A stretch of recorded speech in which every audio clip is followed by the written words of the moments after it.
Daniel Mercer had always loved rivers. Ever since he was a child, moving water brought him a calm he could never quite explain.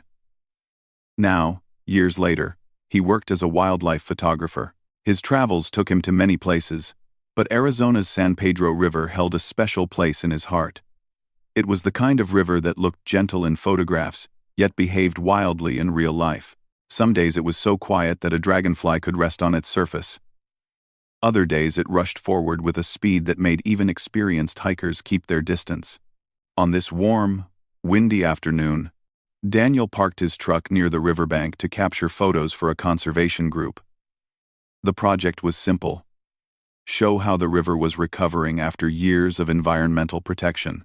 He carried his camera, a lightweight backpack, and a bottle of water. With the sun resting just above the horizon, he walked along the narrow dirt path that ran beside the water. The wind carried the smell of wet earth and cottonwood leaves. Birds sang loudly from the trees, and small lizards darted between the rocks. Everything looked normal, peaceful, calm. Daniel lifted his camera and began photographing the soft sunlight touching the water. He crouched to snap a picture of a heron standing on a fallen branch. It was the kind of moment he lived for: quiet, natural, untouched by anything human. Then something broke the stillness. At first, it was only a faint sound, too soft to understand. Daniel lowered his camera and listened. It came again, this time louder. A voice calling out. Distant, but urgent. He stood still, confused. The river made plenty of noise, especially when the current moved fast. But this sound was different. It wasn't the rush of water or the wind, it was unmistakably human. He stepped closer to the riverbank, scanning the water. The river was moving quickly today, faster than he had expected. The recent rainstorms had caused the water level to rise, and the current churned in strong waves. He squinted against the bright sunlight, trying to find the source of the cry. There it was again, this time sharper, filled with effort. Without thinking twice, Daniel slung his camera around his neck and hurried along the path. His boots kicked up dust as he ran. As he rounded a bend in the river, he finally saw her.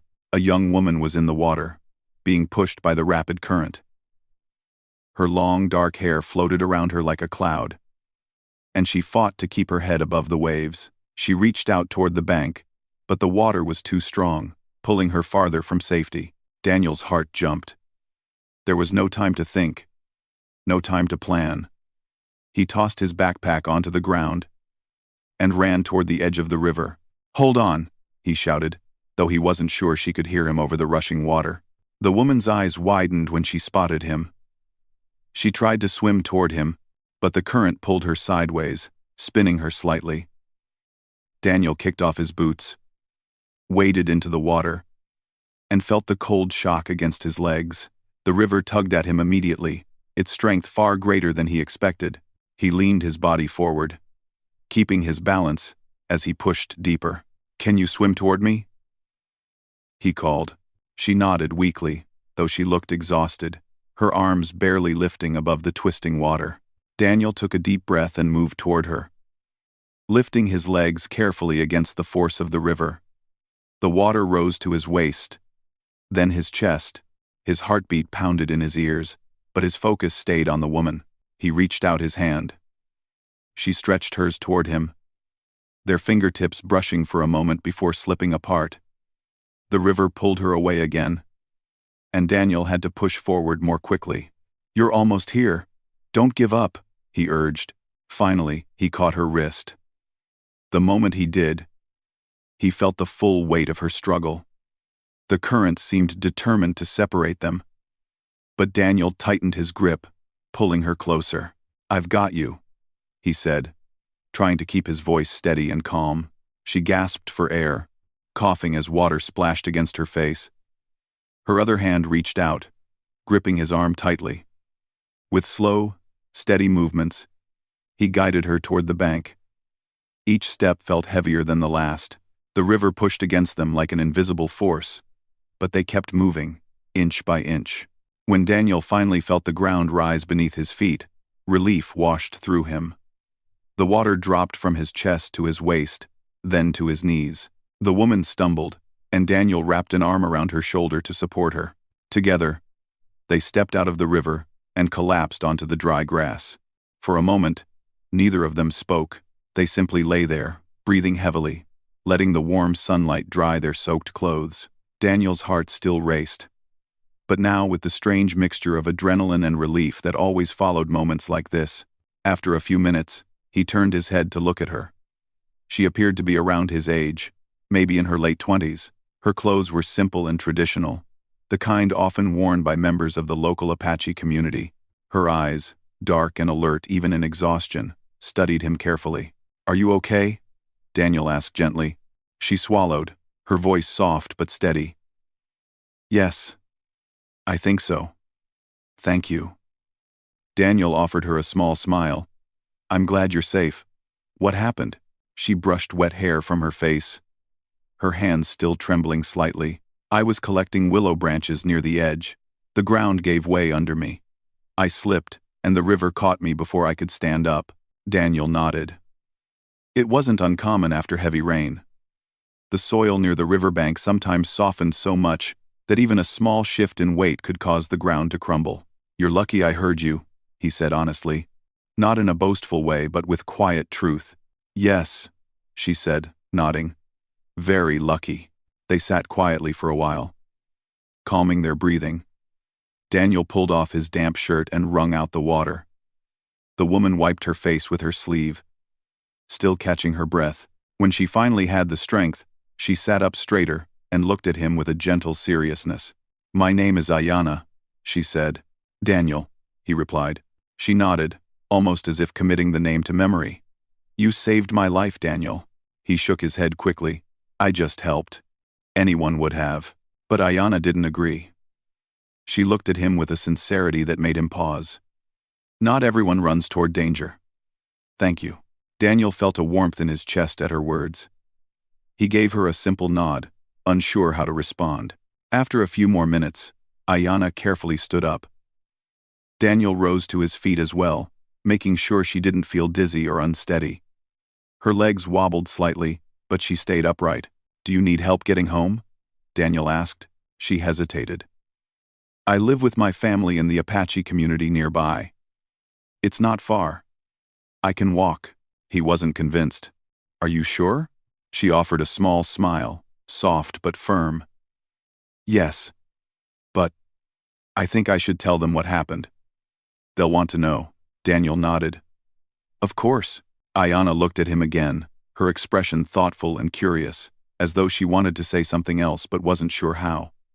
Instead, she simply gave him a respectful nod and began walking along the path. Daniel watched her go until she disappeared behind the trees. Only then did he pick up his backpack and camera, the world feeling strangely different from just an hour ago. He took a deep breath, letting the sound of the river fill his ears again. The day had started like any other, quiet and predictable. Now, Daniel had no idea that his life had just shifted in a way he could never have imagined. 2 days passed after the river rescue, and Daniel tried to return to his usual work. He spent his mornings walking along the San Pedro River with his camera, taking pictures of birds, plants, and the way sunlight touched the moving water. But even when he focused on his work, his mind kept drifting back to the woman he had pulled from the river. He remembered her calm eyes, her soft voice, and the quiet strength she seemed to carry even in exhaustion. He wondered if she was all right now. He wondered if she had told her family what happened. He wondered if he would ever meet her again, though he didn't expect to. His interaction with her had been brief, unusual, and unexpected, one of those strange moments life throws at you and then takes away just as quickly. On the third morning, Daniel was sitting outside his truck, reviewing photos on his laptop, when he heard a vehicle approaching. The road near the river wasn't busy, so the sound caught his attention immediately. A white SUV pulled up beside his truck, its tires crunching on the gravel. The vehicle had markings on the side indicating it was from the local Apache community. 2 men stepped out of the SUV. They were dressed neatly, one in a button-up shirt and the other in a traditional vest. Both looked calm and respectful.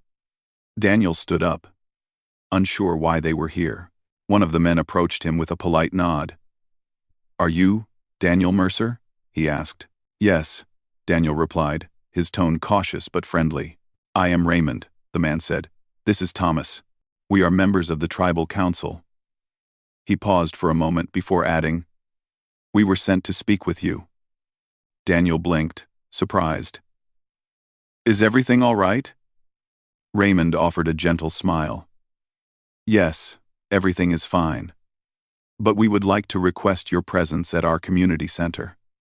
The council wishes to thank you personally for helping Ayanna." Daniel's shoulders relaxed slightly. "She told you about what happened?" "Yes," Raymond said. "Her family believes it is important that you visit. They want to speak with you directly." Daniel hesitated. He hadn't expected anything like this. He thought Ayanna might have told her family, maybe shared the story with her community. But he never imagined that people from the tribal council would come looking for him. "Is she okay?" he asked. Thomas nodded. "She's well. Tired for a day or so. But she has recovered." Daniel felt a wave of relief. The memory of her struggling against the current had stayed in his mind, and knowing she was fine eased the last bit of worry he carried. Raymond continued, "We understand you have your work here, but we hope you can give us some time. It is important for us to show appreciation when someone helps a member of our community." Daniel appreciated their polite and respectful tone. He also didn't want to seem rude by refusing. "Of course," he said. "I can come now if it's okay." Both men nodded. Daniel packed his laptop into his backpack, locked his truck, and followed them to the SUV. The ride to the community was peaceful and quiet. The land stretched wide on both sides of the road, fields of tall grass, scattered trees, and hills rising gently in the distance. The wind made the branches sway, and the sky was a clear blue. Raymond eventually broke the silence. "Ayanna is a valued member of our community. She makes traditional crafts and teaches young children. Her family is deeply connected to our cultural traditions." Daniel nodded, listening carefully.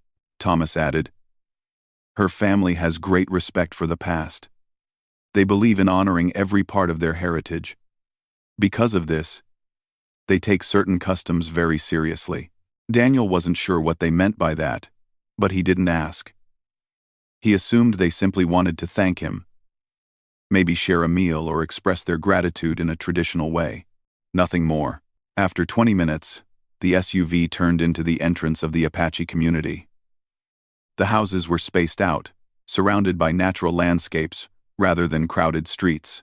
Colorful quilts hung on some porches. Children played in open yards, and smoke rose from a distant outdoor kitchen where someone was preparing food. Daniel found the community warm and welcoming at first sight. The people who passed by waved politely. Some looked curious, probably recognizing the visitor in the council vehicle.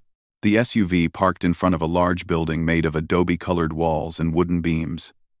Raymond led the way inside. The interior was decorated with woven baskets, paintings, and handmade crafts.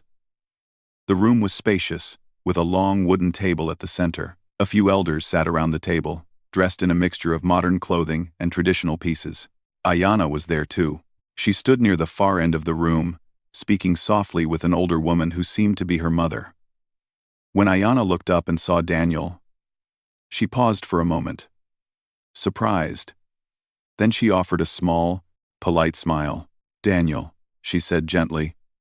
"You came." "Of course," he said. "I'm glad you're all right." She nodded. "Yes. I'm doing fine now." Raymond guided Daniel to a seat at the table. The elders watched him with calm, thoughtful expressions. One of them, an older man with silver hair tied in a braid, spoke first. "Daniel Mercer," he said in a steady voice. "We welcome you. I am Elder Kano."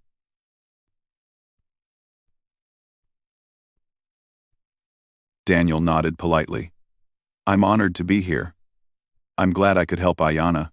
Another elder, a woman with deep lines of wisdom on her face, added, "Saving someone is never a small thing in our community. It is an act we take to heart." Daniel sat straight, unsure where the conversation was heading but trying to stay respectful. Elder Kano continued speaking, his tone still warm but now carrying a hint of seriousness.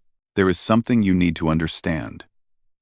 In our traditions, when a person saves another from a dangerous situation involving the river, it is seen as more than simple assistance. It is considered a moment touched by spiritual significance. Daniel listened carefully, unsure what to say yet. The elder went on, "Long ago, our ancestors created a sacred custom. If a man rescues a woman from the river during a life-threatening moment, the spirits consider their lives connected. This connection is not a decision made by people, but by the greater forces of nature." Daniel blinked slowly, unsure he heard correctly. "Connected? In what way?" "No." Ayana looked uncomfortable, her fingers twisting together nervously. She lowered her gaze, clearly worried about how Daniel would react. Elder Kano explained gently. "Traditionally, this connection meant the two individuals were bound in a spiritual partnership, unless our community performed specific rituals to release them." Daniel felt his mind go still for a moment. He wasn't expecting anything like this, not even close. Raymond, noticing Daniel's surprise, added softly, "This tradition is rarely invoked today. In most modern cases, the family simply acknowledges the bond, and the elders perform a ceremony to release it. It is more symbolic now than binding." Daniel nodded slowly, trying to make sense of it. "So, you're saying that because I helped Ayana out of the river, there is some kind of spiritual rule that connects us?" "Yes," Elder Kano said, "but please understand, this does not mean anything is forced. We respect personal choice deeply. That is why we invited you to explain, to honor what happened, and to decide together how to proceed." Daniel glanced at Ayana, who looked apologetic. "I'm sorry," she said quietly. "I didn't think this would happen. My family believes strongly in keeping traditions, even old ones." Daniel offered a small, reassuring smile. "You don't need to apologize." The room fell into a gentle silence, filled with unspoken uncertainty. Finally, Elder Kano spoke again. "We would like you to stay with us for a short time. There are rituals, gatherings, and discussions that traditionally take place. Nothing is harmful or uncomfortable, but they are important to us. After these are completed, we can decide whether the bond should be released." Daniel took a slow breath. He had come expecting a simple thank you. Instead, he found himself standing at the doorway of something deeper, something cultural, spiritual, and far more meaningful than he had imagined. He looked around the room, at the elders, at Ayana, at the respectful silence that filled the air. "I don't fully understand everything yet," he admitted honestly, "but I'm willing to listen. And I'm willing to stay and learn." Ayana's eyes softened with relief. The elders nodded with approval, and though Daniel did not know it yet, agreeing to stay would lead him into a world of traditions, emotions, and unexpected connections that would reshape his life in ways he had never imagined. The next morning began quietly in the Apache community. Soft sunlight filtered through the thin curtains of the guest room where Daniel had been invited to stay. He woke up slowly, feeling a mixture of curiosity and uncertainty about everything that had happened the day before. He sat up, rubbed his eyes, and tried to gather his thoughts. He still couldn't quite believe it. A tradition so old and so meaningful, suddenly tied to him. He had rescued someone simply because he couldn't imagine doing anything else. But now it seemed that the act carried a deeper meaning in this community than he had realized. He stepped outside into the fresh morning air. The sky was clear, and gentle wind brushed against his face. Nearby, he saw children running and laughing, playing a simple game with a small handmade ball. Adults walked toward the community hall, carrying baskets, tools, and food. The place felt peaceful, warm, and rooted in long-standing traditions. As Daniel observed everything around him, Ayana approached quietly from the side. She wore a clean dress decorated with soft patterns and held a small woven bag in her hands. She stopped a few steps away from him. "Good morning," she said softly. "Good morning," he replied, offering a friendly smile. Ayana looked calm, but Daniel could sense a hint of nervousness behind her expression. She shifted the woven bag gently in her hands before speaking again. "The elders would like to meet with you after breakfast," she said. "They want to explain the traditions more clearly, so you understand what is happening." "I appreciate that," Daniel said sincerely. "I want to understand everything." Ayana nodded, relief showing in her eyes. "That's good. My family and the elders respect people who are willing to learn. They want to make sure you don't feel pressured." Daniel appreciated hearing that. He followed her to a shaded area, where a few women were handing out warm tortillas, fruit, and tea. Ayana stayed with him as he ate, though she only had a small bowl of berries herself. As they sat on a wooden bench, she finally spoke again. "I hope you're not uncomfortable." "No," Daniel said honestly. "Just surprised. I didn't expect any of this, but I want to be respectful." "You already are," she said with a small smile. "That means a lot to my family." There was a calm silence between them. Daniel could feel the weight of tradition hanging gently in the atmosphere, not heavy, but present, steady, and meaningful. After breakfast, they walked to the community hall, where 3 elders and a few council members waited. The room was arranged differently today. Instead of one long table, several chairs formed a circle, leaving space in the center. The open layout made the meeting feel more personal, more connected. Elder Kano gestured for Daniel to take a seat. Ayana sat beside her mother, and Daniel felt their eyes on him, curious, watchful, but kind. "We are glad you are here, Daniel," Elder Kano began. "We want to explain the sacred tradition more clearly, so you understand both its meaning and its purpose." Daniel nodded respectfully. An older woman named Elder Nara leaned forward. Her voice was gentle and warm, but carried the firmness of someone who had spent a lifetime teaching others. "Long ago, our people believed the river was a living spirit. Not just water, not just nature, but something with memory and intention. When someone was saved from the river during a dangerous moment, the elders saw it as the river choosing to keep that person alive." Daniel listened closely, feeling the depth of her words. Elder Nara continued, "And so, the one who helped them was seen as part of that choice, a partner in the moment of life. The connection was believed to be touched by the river spirit itself." She paused, letting the idea settle in the room. Elder Kano then spoke. "Because of this belief, our ancestors created a sacred custom that formed a spiritual bond between the two individuals. But the bond did not mean ownership or control. It was a way to honor the moment, a way to protect the person who had almost been lost, and a way to respect the one who helped." Daniel breathed deeply, beginning to understand. "So, it was created to protect people?" "Yes," Kano said. "Especially the woman. In old times, when someone nearly lost their life, the community feared they might be left vulnerable. The tradition made sure she remained supported. It also encouraged the community to honor the rescuer. It was created with good intentions," Elder Nara added. "It was not meant to force anything, only to bring unity and respect during uncertain times." Daniel nodded. He could feel their sincerity. One of the council members, a younger man named Soren, spoke next. "Today, our traditions live, but in a lighter way. Many things have changed.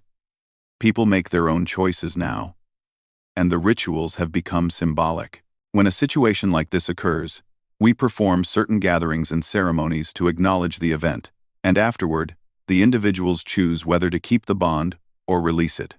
Daniel took a careful breath. "When you say bond, you mean a connection?" "Yes," Soren said. "It does not force two people together. It only recognizes that something meaningful happened. The river spared Ayana, and you were part of that moment. This is why we call it a spiritual link." Ayana lowered her eyes, her expression thoughtful. Her mother gently placed a hand on her shoulder. Elder Kano continued.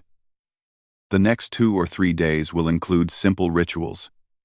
Nothing complicated.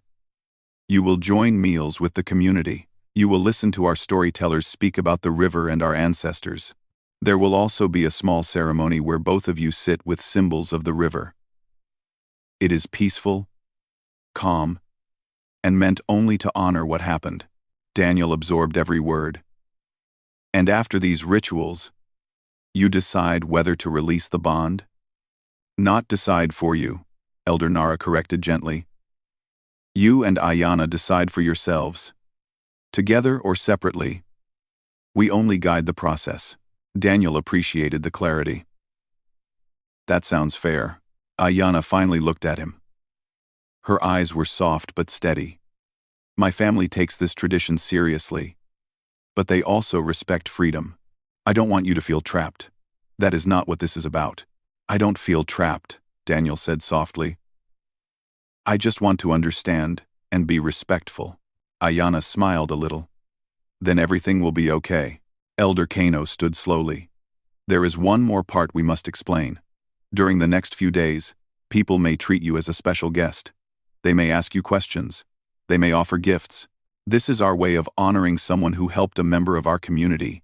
I don't need gifts, Daniel said quickly. We know. Kano replied with a kind smile. But accepting kindness is part of the tradition. It shows that you honor the moment and the community. Daniel nodded again.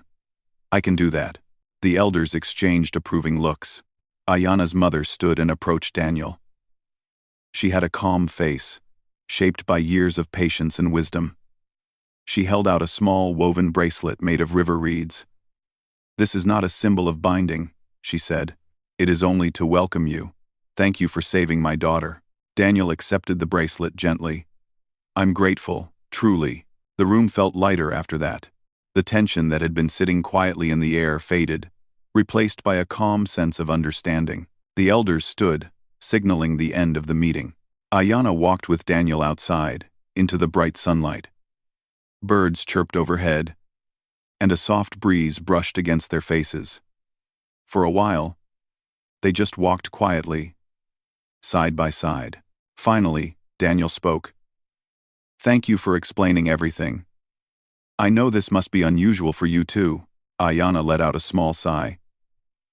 It is. But our traditions mean a lot to us, even when they surprise us. I'm glad you're open to learning. That will make things easier. Daniel nodded. I want to understand your world, your culture, and I want this to be comfortable for both of us. Ayana smiled a warm, relieved smile.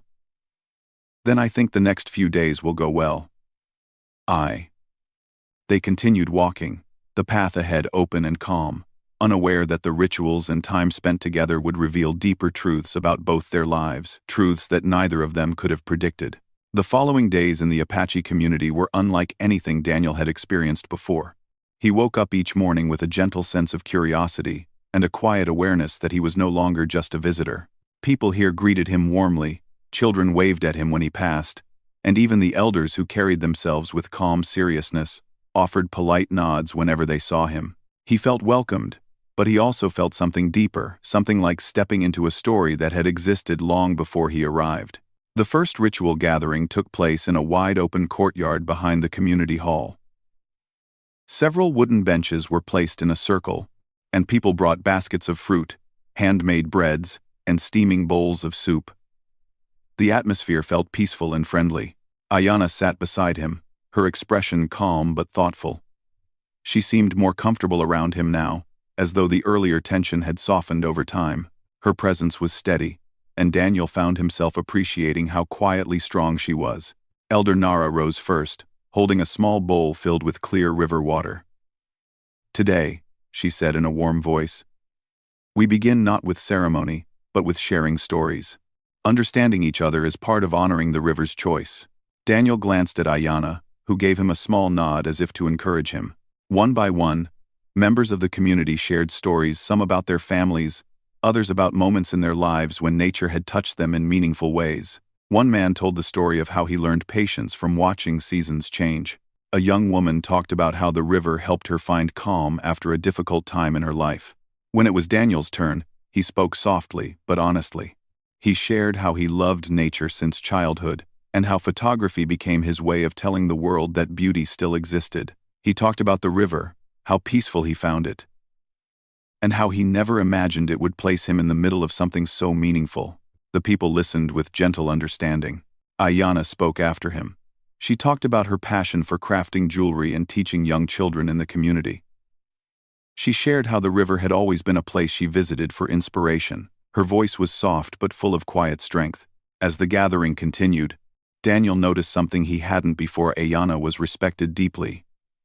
People looked at her with admiration, especially the younger girls who wore bracelets and necklaces she had made. Her presence seemed to bring warmth wherever she went. After the stories, everyone ate together. Daniel tasted foods he had never tried before: warm bread sweetened with honey, roasted squash seasoned with herbs, and a berry drink that tasted fresh and cool. The flavors were simple but comforting. As they ate, some members of the community approached Daniel with questions. They wanted to know about his photography, his travels, and his life outside Arizona. No one acted suspicious or cold. Instead, they showed genuine interest, as though welcoming him into their world. Step by step, one older man asked, "When you saw Ayanna in the river, what made you run to help so quickly?" Daniel thought for a moment. "I didn't think about anything. It just felt natural. If someone needs help, you help. That's all." Ayanna's eyes softened at his reply. Later that afternoon, there was another gathering, smaller and more intimate. Ayanna's family invited Daniel to sit with them under the large cottonwood tree at the edge of the courtyard. The air was cool there, and the leaves whispered gently in the breeze. Ayanna's grandmother, a small woman with gentle eyes, held Daniel's hand in both of hers. "You saved my granddaughter," she said with quiet emotion. "For that, our family will always be grateful." Daniel felt humbled. "I'm just glad she's okay." Her grandmother smiled. "You say it simply, but the moment was very important. And important moments make pathways that people sometimes walk together." Daniel didn't know exactly how to respond, but he appreciated her warmth. Ayanna sat beside him, her hands resting lightly on her lap. She looked peaceful, but there was something in her eyes, something thoughtful, perhaps even unsure. That evening, Ayanna offered to walk with Daniel through the community's quiet paths. The sky glowed orange with sunset, and the soft colors of the sky reflected gently in the river nearby. As they walked slowly, Ayanna spoke. "Some members of the community take the river tradition very seriously. They think the spiritual bond should be honored." Daniel nodded. "I've noticed. My family is divided," she admitted softly. "Some believe we should keep the bond. Others say we should let it go and follow modern ways. I don't know what to think yet." Daniel didn't push her for answers. Instead, he said gently, "Whatever you choose, I'll respect it." Ayanna stopped walking and looked at him closely. Her eyes were warm but also searching for something: honesty. Maybe comfort. Maybe clarity. "You're very calm about all this," she said. "I'm calm because I trust you," Daniel said, "and because I don't want you to feel pressured." Ayanna lowered her gaze, touched by his words. "Thank you. It means more than you think." They continued walking until they reached a quiet part of the river. The water moved gently, making soft ripples. Ayanna sat on a smooth stone near the edge, and Daniel sat beside her. "My whole life," she said quietly, "I've been surrounded by tradition. My family carries stories from many generations. I respect these stories, and I honor the past. But sometimes I wonder what my own path should be." Daniel listened without interrupting. She continued, "This whole situation, it brought those thoughts back again. The idea of a sacred bond. It's beautiful in some ways, but it also feels heavy." Daniel looked at the river, then at her. "I think bonds should grow naturally. Not because of rules, not because of expectations." Ayanna smiled gently. "I agree." The moment between them felt peaceful. Not romantic, not confusing, just two people sharing clarity. The next day, another gathering took place. This one was quieter and held in the evening. Small lanterns were placed around the courtyard, giving the area a soft, warm glow. In the center of the courtyard stood a low wooden table with symbols of the river on it, smooth stones, a bowl of water, braided reeds. This was part of the ritual the elders had mentioned earlier. Daniel and Ayanna were asked to sit opposite each other with the table between them. The community formed a circle around them, but there was no pressure in their gazes, only respect. Elder Kano spoke gently. This is not a binding ceremony. This is a recognition of the moment that connected your lives. You may speak if you wish, or you may stay silent. The ritual has no strict rules. Ayanna looked at Daniel with calm eyes. Her voice was soft as she spoke. When I fell into the river, I was afraid. But when you reached toward me, I felt hope. That moment mattered. Daniel took a breath, feeling the emotion in her words.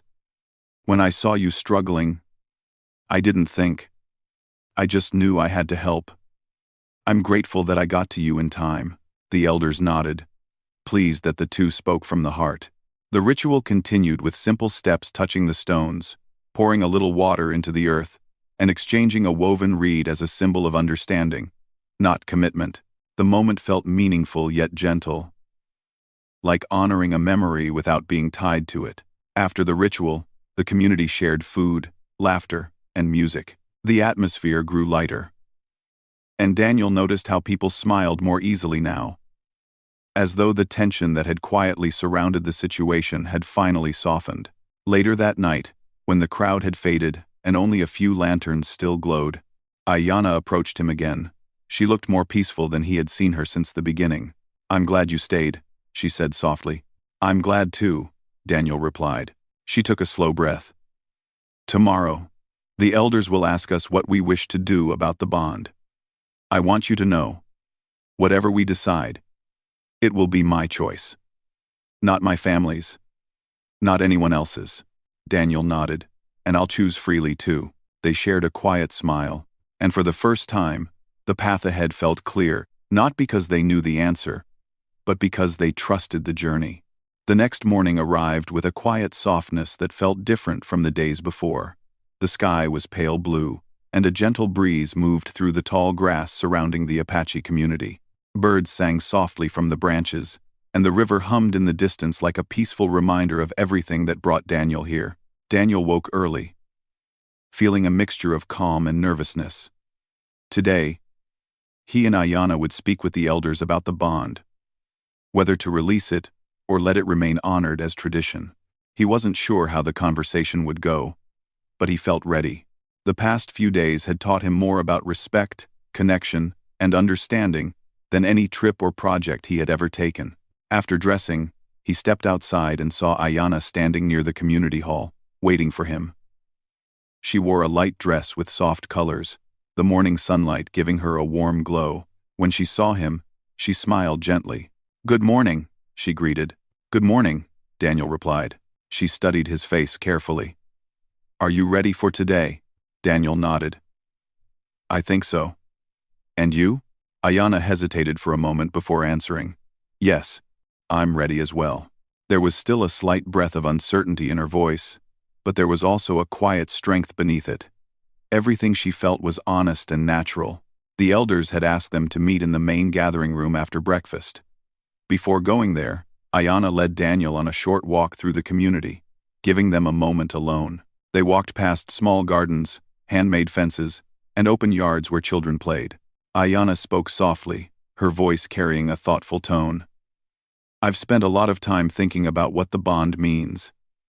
Not just the tradition, but the feeling behind it. Daniel listened closely. And what do you feel? She smiled gently, looking ahead at the river. When something unexpected enters your life, it can be frightening or confusing. But sometimes, it is also a gift. I think the moment in the river, however frightening, showed me something important.